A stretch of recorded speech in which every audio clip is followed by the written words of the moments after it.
Pisces, makinig ka ng mabuti. May isang tao dyan na bitbit ang mabigat na pagsisisi. Nawalan sila ng pagkakataon sa iyo noon, ngunit hindi pa rin naghihilom ang kanilang puso, at ngayon ay palihim kanilang minamanifest pabalik sa kanilang buhay. Gumagalaw ang universo sa mahiwagang paraan, ang mga panaginip, senyales, at bigla ang kilabot ay hindi aksidente. Mga bulong ito ng kapalaran, ginagabayan ka tungo sa isang sandaling maaaring muling isulat ang iyong kwento. Isipin mo, ang pag-ibig na inakala mong nawala ay bumabalik ng mas makapangyarihan, mas naglalagablab, at mas maraming biyayang dala kaysa dati. Ito ang iyong senyales para magpatuloy sa pakikinig dahil maaaring magbago ang iyong buhay sa paraang hindi mo inaasahan. Maligayang pagdating, Pisces. Hindi aksidente na nandito ka ngayon. Inihatid ka ng universo sa sandaling ito dahil may mensahe na matagal nang hinihintay ng iyong kaluluwa na marinig. Sa mahabang panahon, marahil naramdaman mo ang bigat ng katahimikan, ang kirot ng isang pag-ibig na hindi natapos, o ang tanong kung bakit may mga tao pa ring nananatili sa iyong puso. May isang tao dyan na labis na nagsisisi sa pagkawala sa iyo. Ang kanilang espiritu ay patuloy na tumatawag sa iyo kahit walang salitang binabanggit. Sa pamamagitan ng mga panaginip, paulit-ulit na numero, at bigla ang pagsulpot ng mga alaala, ipinapakita ng universo na minamanifest nila ang iyong pagbabalik. Pisces, hindi ka lang basta minahal, ikaw ay hindi malilimutan. At kapag kumilos ang kapalaran, walang distansya, walang katahimikan, at walang takot ang makapipigil sa nakatakdang bumalik. Manatili ka dahil ang susunod ay maaaring magbigay sa iyo ng linaw, pag-asa, at mga biyayang matagal mo nang ipinagdarasal. Ang enerhiya ng pagsisisi. Pisces, ang iyong enerhiya ay hindi malilimutan. Maaaring subukan ng mga tao na lumayo o mag-move on mula sa iyo, ngunit nananatili ang iyong presensya sa kanilang kaluluwa na parang himig na hindi nila matahimik. Ang taong minsang lumayo o hindi pinahalagahan ang iyong pagmamahal, ngayon ay nagdadala ng mabigat na pagsisisi. Sinusundan sila nito saan man, sa mga tahimik na gabi na hindi sila makatulog, sa mga puwang kung saan umaalingaw-ngaw dati ang iyong tawa, at sa biglaang mga alaala na sumusulpot ng walang babala. Ang pagsisisi ay hindi lang isang iniisip, ito ay sugat. At para sa kanila, muling bumubuka ang sugat tuwing naaalala nila kung paano ka nagmahal, kung paano ka umunawa, at kung paano ka nagbigay ng pagmamahal ng walang pag-aalinlangan. Alam mo, ang pag-ibig ng Pisces ay kakaiba. Malambot pero makapangyarihan, banayad pero hindi malilimutan. Minahal mo sila ng higit pa sa panlabas na anyo, at ngayon ay napagtanto nilang walang sinuman ang nagbigay sa kanila ng ganoong uri ng debosyon. Maaaring magpakita sila ng tapang sa harap ng iba, ngunit sa loob, sila ay balisa. Binabalikan nila ang lumang litrato, nakakarinig ng kantang nagpapaalala sa iyo, at biglang nababasag ang maskara ng lakas. Nagtatanong sila, bakit ko hinayaang mawala si Pisces? Bakit hindi ko ipinaglaban ng mas matindi ang pag-ibig na yon? Paulit-ulit silang tinatablan ng mga tanong na ito, dahil malinaw ang katotohanan, hindi sila kailanman tumigil sa pag-aalaga sa iyo. At Pisces, ito ang dapat mong malaman, ang pagsisising ito ay hindi lang emosyonal, ito rin ay espiritual. Sa paniniwala ng mga Pilipino, madalas nating sinasabi, kung para sa'yo, babalik at babalik. Kapag talagang nakalaan para sa'yo, gaano man ito kalayo, babalik pa rin ito. Ang kanilang pagsisisi ay patunay ng kasabihang iyon. Habang mas sinusubukan nilang kalimutan, lalo namang inilalapit ng universo ang iyong alaala sa kanilang landas. Bawat gabing walang tulog, bawat salitang hindi nasabi, at bawat pananabik ay enerhiyang ipinapadala sa universo. At ang enerhiya ay kailanman hindi namamatay, ito'y nagbabago, nagmamanifest, at muling natatagpuan ang daan. Maaaring wala pa silang tapang para magsalita, ngunit ang kanilang espiritu ay umaabot na sayo. Ang hatak na nararamdaman mo minsan sa iyong puso, ang biglaang alon ng emosyon, kapag naiisip mo sila, hindi lang iyon ikaw. Iyon ay sila, nagsisisi, nag-aalala, at umaasa. Pisces, iniukit ng iyong presensya ang kanilang kaluluwa. At ngayon, napagtanto nila na ang nawala sa kanila ay hindi lamang pag-ibig, kundi ang kanilang tadhana. At ang tadhana, kailanman, ay hindi nakakalimot. Mga senyales na minamanifest kanila. Pisces, kapag may humahawak ng pagsisising ganito katindi, natural lang na magbago iyon tungo sa pagmanifest. Kahit hindi sila umuupo sa harap ng kandila, kristal, o ritual, ang kanilang paulit-ulit na mga iniisip at damdamin ay naglilipat na ng mga signal papunta sa universo. At dahil magkadugtong pa rin ang inyong mga kaluluwa, nararamdaman mo ang mga senyal na yon sa mga mahiwagang paraan. Napansin mo ba na bigla-bigla lumalabas ang ilang kanta sa hindi inaasahang sandali, mga kanta na nagpapaalala sa kanila, mga awit na bumabalik tanaw ng alaala? Hindi iyon aksidente. Ang musika ay may dalang frequency, at ang frequency ang nag-ugnay ng puso kahit magkalayo. Ginagamit ng universo ang tunog bilang mensahero, ipinapaalam sa iyo na ang enerhiya ng taong iyon ay umaabot na sa iyo. Ang mga panaginip ay isa pang senyales. Kung palagi mong pinapangarap sila, o lumilitaw ang kanilang mukha ng saglit habang natutulog ka, dahil kinakalampag ng kanilang espiritu ang pinto ng iyong subconscious. Naniniwala ang mga Pilipino na madalas nagdadala ng mensahe mula sa hindi nakikitang mundo ang panaginip, at kapag paulit-ulit na lumilitaw ang isang tao, ibig sabihin malakas ang enerhiya nila para tumawid sa mga hangganang espiritual. Malakas itong kumpirmasyon na minamanifest ka nila. Mahalaga rin ang mga numero. Nakakakita ka ba ng paulit-ulit na numero tulad ng 11 oras 11 minuto, 2 oras 22 minuto, o 5 oras 55 minuto? Ito'y mga universal na code ng alignment. Kapag nakita mo ito, lalo na sa mga sandaling napupunta ang isip mo sa taong iyon, ibig sabihin nakasense ang kanilang manifestation sa banal na timing ng universo. Para sa mga Pilipino, ang paulit-ulit na numero ay sulyap ng kapalaran, isang paalala mula sa tadhana na walang nangyayari ng walang dahilan. At naroon din ang mga kilabot, ang biglaang pag-alon ng enerhiya na dumadaan sa katawan mo ng walang paliwanag. Minsan nararamdaman mo ito kapag iniisip mo sila, minsan kapag nababanggit ang pangalan nila ng hindi inaasahan. Ang reaksyon ng katawan na iyon ay hindi imahinasyon, ito ang iyong intuition. Tumutugon ang iyong espiritu sa enerhiyang ipinapadala nila.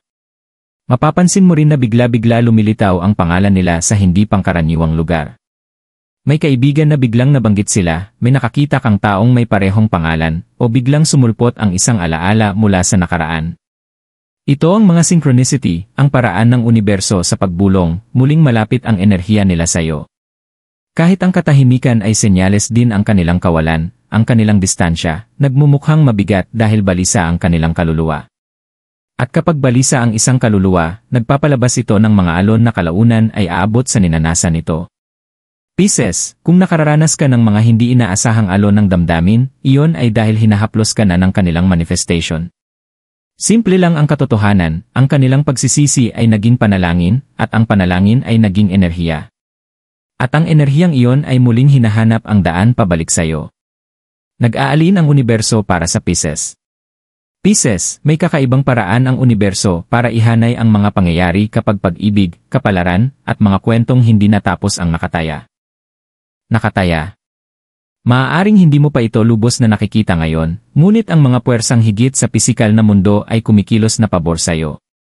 Bawat tila aksidenteng pangyayari, bawat senyales, bawat sandaling tila kakaiba ang timing, lahat ito ay bahagi ng mas dakilang plano na magdadala ng linaw sa iyong puso.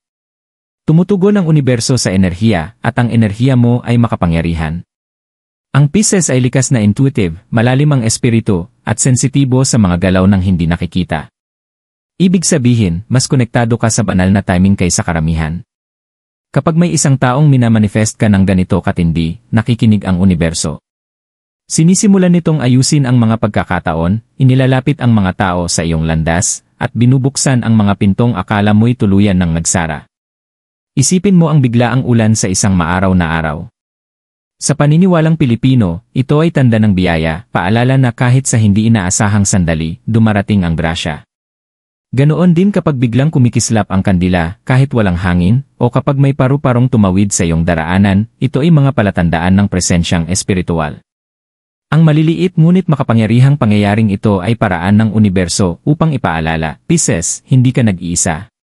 May enerhiyang kumikilos sa paligid mo. Ang kwento mo at ng taong ito ay hindi aksidente. May sinulid ng kapalaran na nagdudugtong sa inyong kaluluwa. Kahit humaba ang katahimikan, at kahit lumikha ng puwang ang distansya, ang sinulid na iyon ay hindi kailanman naputol. Alam ng universo kung kailan ang tamang oras para muling magtagpo. Hindi ito nagtatagal upang parusahan ka, kundi upang ihanda ka. Bawat pagsubok na hinarap mo, bawat luha na iyong ibinuhos, bawat panalangin na iyong binulong, lahat ito ay bahagi ng paghubog sa kung sino ka ngayon. At ngayon, ang alignment ay mas malapit kaysa dati. Pansinin mo ang mga pagkakataong biglang sumusulpot, ang mga taong nagsisimulang magbanggit ng mga bagay tungkol sa pag-ibig, pagbabalikan, o mga bagong simula. Hindi iyon basta usapan lamang. Iyon ay mga etsyo ng alignment na nagaganap sa likod ng mga tanawin. Pisces, dapat mong maunawaan, kapag may iniaalin ang universo para sa'yo, walang makapipigil dito. Hindi pride, hindi takot, kahit ang mga pagkakamali ng nakaraan. Ang tunay na nakalaan para sa'yo ay ingatan at igagabay hanggang muling dumating sa iyong puso. Ang enerhiyang nararamdaman mo, ang mga panaginip, ang mga numero, ang biglaang kilabot, lahat ay kumpirmasyon ng universo. Inihahanda ka nito at siya para sa isang pagkikita, isang pag-uusap o isang sandali na babago ng lahat. Hindi nagmamadali ang kapalaran, ngunit hindi rin ito nakakalimot. At ngayon, Pisces, ikaw ang naalala nito. Naalala nito ang pag-ibig na nawala at inaayos na ang landas upang ito ay muling bumalik. Ang pagbabalik ng pag-ibig manifestation sa aksyon. Pisces, kapag ang pagsisisi ay naging manifestation, at kapag nagsimulang mag-alin ang universo, dumarating ang sandali na hindi na kayang hawakan ng katahimikan ang bigat ng katotohanan. Ang taong ito na labis na nagsisisi sa pagkawala sa iyo ay papalapit na sa puntong iyon ng pagbagsak. Umiikot na ang kanilang enerhiya sa paligid mo, ang kanilang mga iniisip ay paulit-ulit na ibinubulong sa universo, at ngayon ang hatak ay napakalakas na upang hindi na nila ito mapigilan. Maaaring magsimula sila sa maliliit na hakbang, isang i-like sa social media, isang kaswal na mensahe, o banayad na paraan ng muling pagpasok sa iyong mundo. Para sa iba, maaaring mukhang ordinaryo lamang ito, ngunit para sa iyo, iba ang pakiramdam. Makikilala agad ito ng iyong intuition, dahil marunong ang Pisces makadama kung ang mga kilos ay may dalang bigat ng damdamin. Ang simpleng hello o hindi inaasahang tawag ay hindi lamang mga salita, ito ay mga taon ng katahimikan na sa wakas ay nababasag. Minsan, nauuna ang manifestation sa panaginip bago ito dumating sa realidad. Maaaring mapanaginipan mong ikinukumpisal nila ang kanilang nararamdaman o maramdaman mo ang kanilang presensya ng malakas sa katahimikan ng gabi. Kapag nangyari ito, inihahanda ng universo ang iyong puso. Madalas sabihin ng mga Pilipino, kung ano ang nasa isip bago matulog, iyon din ang lumalabas sa panaginip. Ngunit pagdating sa pag-ibig, hindi lang ito iniisip, ito ay espiritu. Ang kanilang espiritu ay tila nagsasanay sa mga salitang hindi pa nila kayang banggitin ng malakas. At darating, Pisces, ang punto ng pagbabalik. Hindi na nila kayang magtago sa likod ng katahimikan. Ang pagsisisi, ang pananabik, ang mga gabing walang tulog, itutulak sila nito pabalik sa iyo. Laging gumagawa ng paraan ang kapalaran, maaaring sa pamamagitan ng isang kaibigang pareho ninyong kilala, isang pagkakataong biglang pagtatagpo, o isang diretsong pag-amin na ikagugulat mo. Isipin mo ang eksena, matapos ang mga buwan o kahit taon ng distansya, bigla mong makikita ang pangalan nila sa iyong telepono. Bumibilis ang tibok ng iyong puso, nanginginig ang iyong mga kamay, dahil sa kaibuturan mo alam mong hindi lang ito basta mensahe. Ito ay tugon ng universo sa kanilang panalangin, at maging sa mga panalangin mong hindi mo kailanman nasabi. Magpapahayag sila hindi lang sa salita, kundi sa enerhiya. Mararamdaman mo ito sa kanilang mga mata, sa paraan ng kanilang pananalita, sa tinig na nagdadala ng takot at pag-asa. At kahit hindi nila masabi ng perpekto, malinaw ang mensahe, nanghihinayang akong nawala ka, at gusto ko ng isa pang pagkakataon. Pisces, ang pagbabalik na ito ay hindi aksidente. Ito ay manifestation sa aksyon. Patunay ito na ang talagang nakalaan para sa iyo ay laging babalik, gaano man ito kalayo nawala. At kapag bumalik ito, ang kwento ay hindi magsisimula kung saan ito nagtapos, magsisimula itong muli, mas matatag at mas itinadhana kaysa dati. Ano ang dapat gawin ng Pisces? Pisces, kapag binuksan ng universo ang isang pinto, ang tungkulin mo ay hindi ang pilitin o kontrolin, kundi ang maghanda. Ang pagbabalik ng taong ito, ang kanilang pag-amin, ang kanilang manifestation sa iyo, mga senyales ito na kumikilos na ang kapalaran. Ngunit hinihingi rin ng universo na tumugon ka ng may kalinawan at karunungan. Una, maging bukas. Huwag mong isara ang iyong puso dahil sa takot. Nagdala ng sakit ang nakaraan. May mga sandaling naramdaman mong iniwan, nakalimutan, o hindi pinahalagahan. Ngunit unawain ito, ang mga sandaling iyon ang humubog sa iyo, hindi upang sirain ka, kundi upang palakasin ka. Kung pipiliin mong muling buksan ang iyong puso, gawin ito mula sa lakas, hindi kahinaan. Paalalahanan ang sarili, karapat-dapat ako sa pag-ibig na nagbibigay halaga sa akin. Karapat-dapat ako sa pag-ibig na nananatili. Ikalawa, bitawan ang pait. Totoo ang kanilang pagsisisi, ngunit dapat ding totoo ang iyong pagpapagaling. Ang pagdadala ng galit o hinanakit ay hahadlang lamang sa mga biyayang nakalaan para sa iyo. Sa paniniwalang Pilipino, kapag kumakapit tayo sa galit, nagiging mabigat na enerhiya ito na humihikayat ng mas maraming sakit. Ngunit kapag pinatawad natin, hindi para bigyang laya ang iba, kundi para palayain ang ating sarili, gumagawa tayo ng espasyo para dumaloy ang pag-ibig at kasaganaan. Ikatlo, palakasin ang iyong espiritu. Isagawa ang maliliit na ritual na umaayon sa positibong enerhiya. Sindihan ang puting kandila at bulungan ito ng panalangin para sa kaliwanagan. Maglagay ng isang baso ng tubig sa tabi ng kama bago matulog upang sipsipin ang negatibong enerhiya at ibuhos ito kinabukasan bilang pagpapakawala. Budburan ng kaunting asin ang pintuan upang bantayan ang iyong kapayapaan. Ang mga simpleng gawaing ito ay higit pa sa tradisyon, mga paalala itong ikaw ay protektado at ginagabayan. Ika-4, makinig sa iyong intuisyon. Likas na malalim ang kutob ng Pisces, at ito ang iyong pinakamakapangyarihang gabay. Kung may bagay na tila mali, paniwalaan ito. Kung may bagay na tama ang pakiramdam, yakapin ito. Ang universo ay mas nagsasalita sa pamamagitan ng damdamin kaysa salita, at ang iyong pagiging sensitibo ay isang biyaya. At huli, Pisces, araw-araw mong i-affirm ang sarili. Sabihin mo, bukas ako sa mga biyaya. Pinalalaya ko ang nakaraan ng may pagmamahal. Tinatanggap ko ang nakalaan para sa akin. Binabago ng mga affirmations na ito ang iyong enerhiya, tinitiyak na kapag dinala ng kapalaran ang taong ito pabalik, sasalubungin mo sila ng may linaw, lakas, at kahandaan. Tandaan mo ito, ang universo ay hindi lamang inaayos ang kanilang daan papunta sa iyo, inaayos din nito ang iyong landas tungo sa iyong sarili.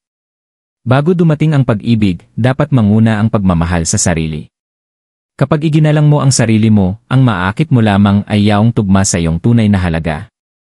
Kaya Pisces, ihanda ang iyong puso, ingatan ang iyong kapayapaan, at magtiwala sa banal na proseso. Kumikilos na ang universo, at ang papel mo ay maging handa kapag ang kapalaran ay kumatok na sa iyong pintuan. Pagbabago at mga biyaya higit pa sa pag-ibig. Pisces, kapag bumalik ang pag-ibig, hindi ito dumarating ng mag-isa. Hindi lang gumagalaw ang universo para pagalingin ang isang bahagi ng iyong puso, kumikilos ito upang dalhin ang pagbabago sa bawat aspeto ng iyong buhay. Ang muling pagkakaugnay na ito ay hindi lamang tungkol sa romansa, ito ay tungkol sa alignment. Ito ay tungkol sa paggabay ng universo sa iyo, tungo sa panahong dumarami ang mga biyaya, bumubukas ang mga pinto, at gumagaan ang iyong espiritu tulad ng hindi mo naranasan sa mahabang panahon. Kapag may taong nagmamanifest ng pagbabalik mo, hindi lang relasyon ang naapektuhan ng kanilang enerhiya, gumagawa ito ng mga alon na umaabot sa iyong pananalapi, pamilya, kapayapaan ng isip at mga pangarap. Bakit? Dahil ang pag-ibig ay isang makapangyarihang frequency. Kapag gumagaling ang puso mo, umaangat ang iyong enerhiya. At kapag umaangat ang enerhiya mo, natural mong naakit ang kasaganaan. Napansin mo ba, sa paniniwalang Pilipino, kapag ang isang tao ay tunay na masaya at kontento, tila kusa na lamang dumadaloy ang mga biyaya sa kanila. Hindi lang ito karunungang kultural, ito ay batas ng universo. Ang kaligayahan ay lumilikha ng magnetismo. Kapag muli mong naramdaman ang pagmamahal at pagpapahalaga, mas madali ring dumarating ang mga pagkakataon. Maaari mong mapansin ang pera na biglang dumadaloy, mga alok sa trabaho na lumilitaw, o maliliit na biyayang dumarating sa tamang oras. Ang pagbabagong ito ay nagdadala rin ng kagalingang emosyonal. Ang kalungkutan na bumigat sa iyo ay mawawala. Ang mga pagdududa na bumubulong na hindi ka karapat-dapat ay matatahimik. Ang mga luhang itinago mo ay mapapalitan ng tawa. Pisces, hindi ka isinilang upang manatili sa kalungkutan magpakailanman, matagal nang inihahanda ng universo ang kaligayahan para sa iyo. At higit pa sa pag-ibig at pera, darating din ang biyaya ng kapayapaan. Mas kalmado ang iyong mga gabi. Ang mga panaginip ay hindi na magdadala ng kalituhan, kundi ng mga mensahe ng kaliwanagan. Ang iyong ugnayan sa pamilya at mga kaibigan ay gagaan, na para bang may tinanggal na pasanin. Kapag ang isang bahagi ng iyong buhay ay nakaalin, kusang sumusunod ang iba. Ito ang ganda ng banal na timing, hindi ito nagbabasbas ng kalahati. Ang pagbabagong ito ay espiritual din, mas mararamdaman mo ang malalim na koneksyon sa banal, sa iyong mga ninuno, at sa paggabay ng universo. Lalakas ang mga synchronicity na nararanasan mo, araw-araw na ipapaalala na ikaw ay ginagabayan. Bawat apoy ng kandila, bawat hindi inaasahang senyales, bawat bulong ng iyong intuisyon, lahat ay kumpirmasyong nasa tamang landas ka. Pisces, unawain mo ito, ang pagbabalik ng taong ito ay hindi katapusan ng kwento, ito ay simula ng mas malaking kapalaran. Ang kanilang pagsisisi ang nagdala sa kanila pabalik, ngunit ang iyong pagiging bukas ang mag-aanyaya hindi lamang ng pag-ibig, kundi ng kasaganaan, kagalingan, at kapayapaan sa iyong buhay. Hindi lang ito tungkol sa kanila. Ito ay tungkol sa iyo, sa iyong pag-akyat tungo sa mas mataas na bersyon ng sarili mo, kung saan ang biyaya ay tuloy-tuloy at ang iyong kaluluwa ay sa wakas makakaramdam ng tahanan. Pisces, dinaanan mo na ang sakit ng pagkawala, ang katahimikan ng mga tanong na walang sagot, at ang hiwaga ng tamang oras ng kapalaran. Ngunit heto ka pa rin, matatag, nagniningning, at konektado pa rin sa universo. Hindi ito aksidente. Ang pagsisisi ng taong nawalan sa iyo, ang kanilang manifestation, at ang pag-aalin ng universo ay patunay na malayo pa sa katapusan ang iyong kwento. Ngunit ngayon ang focus ay lumilipat sa iyo. Ito ang sandali mo upang bumangon, upang angkinin hindi lamang ang pag-ibig na muling babalik kundi pati ang mga biyayang kasunod nito. Binubuksan ng universo ang mga pintuan para sa iyo, mga pintuan ng kagalingan, kapayapaan, kasaganaan, at kagalakan. Ang tanging hinihingi ay ang iyong pananampalataya. Kaya't tapusin natin ito sa mga affirmations, mga salitang nagdadala ng enerhiya at kapangyarihan. Sabihin mo, bulongin mo, o isipin mo ng malalim sa iyong puso. Bawat linya ay nagtatanim ng binhi sa iyong espiritu na mamumunga sa realidad.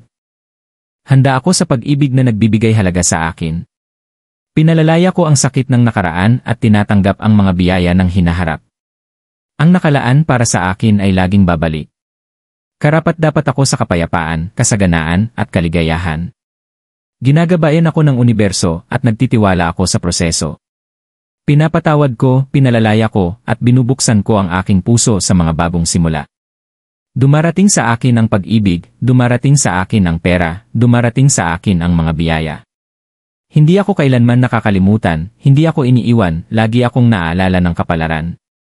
Pisces, ulitin mo ang mga salitang ito araw-araw.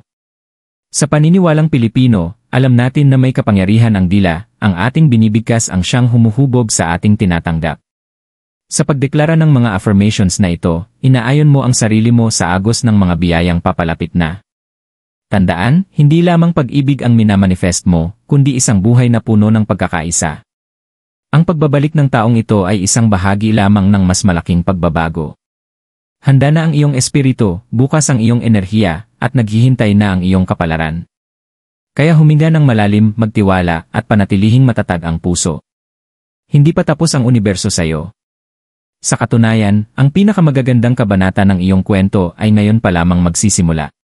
At kapag dumating ang mga ito, babalikan mo ang lahat ng luha, lahat ng paghihintay, at lahat ng pag-antala, at mauunawaan mong wala ni isa man ang nasayang.